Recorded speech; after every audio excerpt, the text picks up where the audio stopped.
Академия арнасы. Ана қоянды жәрмеңкесі дейді. Ол Қарқаралыда жаңағы болған оқиға. Сол кездегі зиялылар Әлихан Бөкейханов, Шақпақ Баев, Ахмет Байтұрсынов, тағы талай адамдар, солар жаңағы орыс ағзамына, жаңағы патшасына тілек арыз дейді, былай айтқанда петиция. 150 мың ба, то есть 15 мың қол жинап, сонда жаңағы 11 пункттен тұратын жаңағы арыз тілек жазады ғой. Соны жазғаннан кейін бұларды соларды ортасында жүрген Шыңғысов деген кісі болады. Ол кісі провокатор шығады, провокатор болып. Жаңағы жандармерияға арыз түсіреді. Осындай жаңағы бас қосып, осындай жазды деп. Сол қудала бастаған кезінде, сол кезде Ахметті жаңағы Қарқаралының түрмеде отырған кезінде, онымен бірге түрмеде отырған Мәди ақын, Қаракесек, Қаздауысты Қазыбектің ұрпағы. Соны жаңағы ауылдағы шалдар айтып отыр, жаңағы Ақтеректегі Мәдидің жаңағы кіммен, Ахмет Байтұрсыновпен жаңағы атамызбен бірге түрмеде жатқанын. Содан кейін жаңағы ол Семейге аударылды Ахмет Байтұрсынов. Одан жаңағы ары қарай қазақтың жері тұруға болмайды деп, мінекей таңда қай жерге баратын, Омбы, Орскі, Томбы. Соны жаңағы оқыған жерім Омбы деп орын таңдаған ғой. Ана кім Мыржақып атамыздың енді ата ғой былай айтқанда. Потому что Аманжол мен Сомжер бірге туады. Олар Сомжерден тарайды. Айдеркеден. А біз мынаяқтан кетеміз, Аманжолдан тараймыз. Бірақ бірге туған ағайыны болғаннан кейін бүтін емес қой. Сол жаңағы кім апай, Гүлнар апай естерінде жазады дейді. Осылай Қызылордада тұрғанда дейді. Ахмет атамыз дейді. Бір жаңағы ат жегіп жаңағы алып келген кісі дейді. Ол жағын мен білмеймін, оған таласа алмаймын. Потому что кім апай көп әңгіменің көп нәрсені білген адам. Ал енді менің білетінім, біздің елде Жоңқабайды Досжан деген кісі болған. Руы Рамадан, кейін ол бізге жезде болды.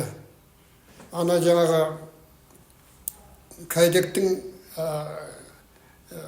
олы Темірші деген атамыздың қызы Жамал деген апамызға үйленген. Сол жас кезінде оқуға талпыныс болған, талап болған жігіт қой, жас кезінде. Соны жаңағы Ахмет атамыз Орынборға алдыртып, сонда жаңағы оқиды. Жаңағы кім? Досжан деген атамыз, жездеміз. Соны жаңағы таңертең жаңағы атты жегеді екен де, көлікке жұмысқа апарады екен, өз сабаққа кіріп кетеді. Содан жаңағы сабақ біткеннен кейін, жаңағы Ахмет атамыздың жұмыс аяқталғаннан кейін, қайтадан үйге алып келеді екен. Соны өз аузына айтқан адам жаңағы Досжан деген атамыз. Енді ата дейміз ғой, бірақ маған жезде, үлкен кісі, өте сауатты адам еді. Сол өзінің білген, әркім өзінің білген айтты ғой. Мысалы, ол кісі сол жаққа бармаса, Ахметті көрмеді, қасында жүрермеді. Сол жаңа өзінің оқуға деген талап болған арқасында Ахмет соны көріп, жаңағы атамыз кімнің оқуға деген ынтасы бар екен, алдыртқан ғой. Сөйтіп ол кісі сауаттанған адам. Кеше бір ақпаратта жүр ғой. Осылай қайтадан кімді әжемізді Бәдет апаны апеп неге аударған екен. Қамалған жоқ ол кісі. Ол кісі жаңағы 37 жылы Ахмет атамыз ұсталған кезінде НКВ-ның адамдары келіп, алдарына не қояды ғой, требование. 24 сағат ішінде Алматыда кету керек.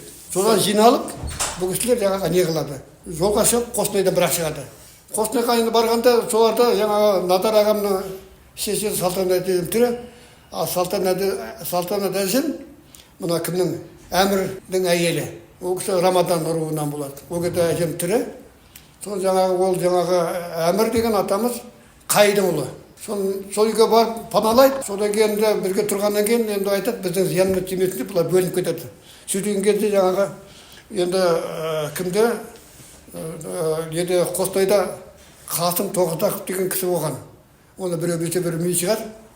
сол кісі жаңағы Ахмет атамызды білген, соның әйелі екенін білген әжемізді.